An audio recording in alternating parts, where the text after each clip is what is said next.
کے لیے جس کی بنیاد پہ یہ بل پاس ہو سکتا تھا۔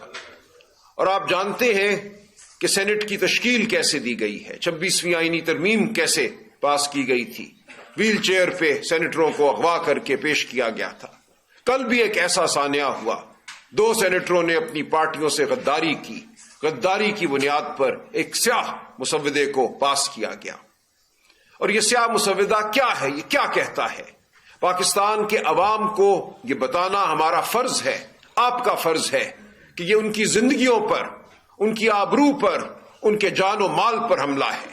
یہ نہ سمجھیے کہ بس ایک آئینی ترمیم ہوئی جو کوئی قانونی نوعیت کی بات ہے جس کا کوئی اثر ان کی زندگیوں پر نہیں پڑے گا۔ آج صبح ہی میں ایک عدالت پہ پیش ہو کر آیا ہوں جہاں آج سے ہی جج صاحبان کے تیور بدلے ہوئے ہیں، آنکھیں جھکی ہوئی ہیں، دل بجھے ہوئے ہیں۔ آج ہمیں نظر آتا ہے کہ پاکستان میں قانونی نظام، عدالتی نظام عملاً ختم ہو چکا ہے۔ اب ارادہ ہے ایک ایسی عدالت قائم کرنے کا جس کو نام دیا گیا ہے فیڈرل کانسٹیٹیوشنل کورٹ، جس میں فارم 47 کا وزیر اعظم، وہ وزیر اعظم جو 8 فروری کی لوٹ کے نتیجے میں وزیر اعظم بنا ہے۔ آپ سب جانتے ہیں 8 فروری کو کیا ہوا، اس شہر میں کیا ہوا، کراچی میں کیا ہوا، لاہور میں کیا ہوا، پورے ملک میں کیا ہوا۔ جیتنے والوں کی جیت کو کیسے ہار میں تبدیل کیا گیا، کیسے ایک مصنوعی پارلیمان تخلیق کی گئی، ایک مصنوعی حکومت تخلیق کی گئی، اس کے بعد ہم سے، پی ٹی آئی سے مخصوص نشستیں چھینی گئی، لوگوں کو ڈرایا دھمکایا گیا، یہ سب کچھ کر کے ایک جعلی 2/3 اکثریت پیدا کی گئی۔ پاکستان کی عوام نے مسلم لیگ نون کو 16 سیٹیں دی تھیں، ان 16 سیٹوں کو پیپلز پارٹی کی حمایت کے ساتھ 2/3 اکثریت میں تبدیل کیا گیا۔ اس میں حصے دار ایمل ولی بھی ہیں ANP کے، اس میں اور بھی ہیں، باپ پارٹی بھی ہے، سب کو کچھ نہ کچھ دے کر ایک مصنوعی 2/3 اکثریت کے ذریعے پاکستان کے عوام کے حقوق پر حملہ ہے۔ یہ فیڈرل کانسٹیٹیوشنل کورٹ اسی مصنوعی نظام کے نتیجے میں بنے وزیر اعظم خود تشکیل دیں گے، اپنی جیب سے نام نکالیں گے۔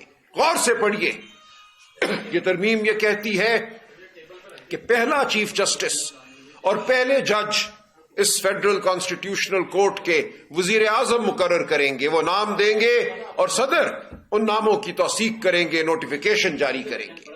اور یہ کون سا صدر ہے؟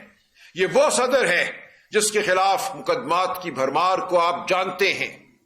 وہ فیک بینک اکاؤنٹس کا case who, bank of Sindh کا، آپ کو یاد ہوگا اتنا وقت نہیں گزرا کس طرح سڑک کے پار سپریم کورٹ کی عدالت میں بچے بچیاں کیشیئر سندھ بینک کے پیش ہوتے تھے اور کہتے تھے ہمارے اکاؤنٹوں میں اربوں روپے کہاں سے آئے ہمیں نہیں پتا۔ اربوں روپے ان کے اکاؤنٹوں میں آتے تھے، ان کے اکاؤنٹوں سے کیش نکال لیا جاتا تھا، وہ کہاں جاتا تھا؟ اور تمام انگلیاں ایک ہی جانب اٹھیں۔ وہ ایک مقدمہ بنا اور اس مقدمے کو یکلخت اس مصنوعی رجیم نے ختم کر دیا، اس مصنوعی حکومت نے۔ اس صدر کو تا حیات استثناء دے دیا گیا ہے قانونی عمل سے۔ یہ کہا گیا ہے کہ صدر مملکت کے خلاف کوئی مقدمہ قائم نہیں رہ سکتا، کوئی فوجی کارروائی نہیں ہو سکتی تمام عمر کے لیے۔ اس کی مثال تاریخ میں نہیں ملتی۔ بڑے سے بڑا بدکار، بڑے سے بڑا جابر بالآخر قانون کے سامنے آیا ہے۔ ہماری اپنی روایت، روشن روایت حضرت عمر فاروق کی ہے۔ کوئی شخصیت ہماری مملکت میں ایسی نہیں ہو سکتی جو قانون کے سامنے، عدالت کے سامنے جواب دہ نہ ہو، لیکن اس سیاہ ترمیم نے یہی کیا ہے، صدر مملکت کو تا حیات استثناء دے دیا ہے، اور ساتھ ہی یہ کہا ہے کہ آرمی چیف، ایئر چیف اور نیول چیف کو بھی یہی استثناء حاصل ہوگا۔ ان کے سامنے ہے مشرف کا انجام، کس طرح وہ در بدر ہوا، کس طرح عدالت نے اس کو سزائے موت سنائی، اس نے جو آئین کی پامالی کی، آئین کے ساتھ جو کھلواڑ کیا۔ تو آج ہمیں یہ نظر آتا ہے کہ آئین کے ساتھ کھلواڑ کرنے والوں کو، اس ملک کے وسائل کے ساتھ کھلواڑ کرنے والوں کو، کرپشن کرنے والوں کو یہ کہا گیا ہے کہ یہ عہدہ حاصل کر لو تو تم مبرہ ہو، تم تمام عمر کے لیے کسی قانونی کارروائی سے اوپر ہو گئے ہو، کوئی عدالت تمہاری طرف آنکھ اٹھا کر نہیں دیکھ سکے گی۔ تو یہ ہے وہ ترمیم جو کی گئی ہے، اور جو عدالت بنائی جائے گی وہ انہی کے نمائندوں کی ہوگی، ان لوگوں کی ہوگی جن کے نام یہ لوگ اپروو کریں گے۔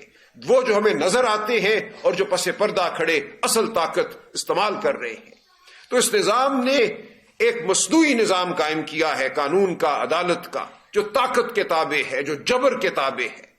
اب آپ کے بچے اگر اغوا ہوتے ہیں، رات کی تاریکی میں ویگو ڈالے آپ کے گھروں پر حملہ کرتے ہیں، چار دیواری کو پامال کرتے ہیں، آپ کے خلاف جھوٹے مقدمے بنا کر آپ کو جیلوں میں ڈالا جاتا ہے، تو یاد رکھیے ہم پہلے آئینی پٹیشنیں کرتے تھے، ہمیں کچھ امید ہوتی تھی کہ وہ کسی ایسی عدالت کے سامنے جائیں گی جہاں سے معاملہ شاید انصاف کی بنیاد پر طے ہو، اور پھر معاملہ سپریم کورٹ میں جائے گا. ہمیں کچھ امید ہوتی تھی کہ سپریم کورٹ میں کچھ غیور جج ہوں گے، قانون کو بلند کرنے والے، انصاف کو بلند کرنے والے، انسانی حقوق کے پاسدار. اب ہمیں ایسی کوئی امید نہیں ہے. ہمارے سامنے ایک ایسا نظام کھڑا کر دیا ہے جو ایک اندھی کھائی ہے. آپ اس میں چھلانگ مار کر غرق ہو سکتے ہیں، لیکن اگر آپ یہ چاہیں کہ وہ آپ کو انصاف مہیا کرے، عدل مہیا کرے، ہماری جو شاندار روایات ہیں، اسلامی روایات ہیں، ان کے مطابق آپ کے ساتھ معاملہ ہو، تو ایسا نہیں ہوگا. بھول جائیے. اب آپ کے سامنے یہ سوال ہے کہ آپ نے کرنا کیا ہے. پوری قوم کے سامنے یہ سوال ہے کہ آپ نے کرنا کیا ہے. کیا ہم سب بھیڑ بکریاں ہیں جو اس جبر کو سہیں گے، جو اس جبر کے تحت اپنی زندگیاں گزاریں گے، جو ویگو ڈالوں کے انتظار میں سسکیں گے؟ یا ہم نے کوئی قدم اٹھانا ہے، ہم نے اپنی آواز بلند کرنی ہے، ہم نے نکلنا ہے؟ یہ زندہ قوموں کا شیوا ہے. ایسا نہیں ہے کہ آئین اور قانون اور ہمارا تمدن، ہماری تاریخ، ہمارا دین ہمیں روکتے ہیں یہ کرنے سے. ان کا تو اصرار ہے کہ ظلم کے خلاف نکلو، جبر کے خلاف نکلو، آواز بلند کرو، اپنی گردنوں کو اٹھا کے رکھو، اپنے سروں کو اٹھا کے رکھو، جھکنے مت دو اپنے سروں کو، اپنے دلوں میں بہادری پیدا کرو. تو ہم آپ کے سامنے بار بار آتے رہیں گے. میرے ساتھ اکابرین بیٹھے ہیں جو مزید بات کریں گے، لیکن مجھے صرف اتنا کہنا ہے آپ کے توسط پاکستانی قوم کو کہ اب یہ وقت قیام ہے. یہ ایسا وقت ہے جب ہمیں کلیدی فیصلے کرنے ہیں، اپنی اور اپنی نسلوں کے حوالے سے، اس مملکت کے حوالے سے جس کا خواب علامہ نے دیکھا تھا، علامہ اقبال نے. قائد اعظم کے افکار کیا تھے، ان کی سوچ کیا تھی. آج 78 سال بعد ہر چیز کی نفی ہو چکی ہے.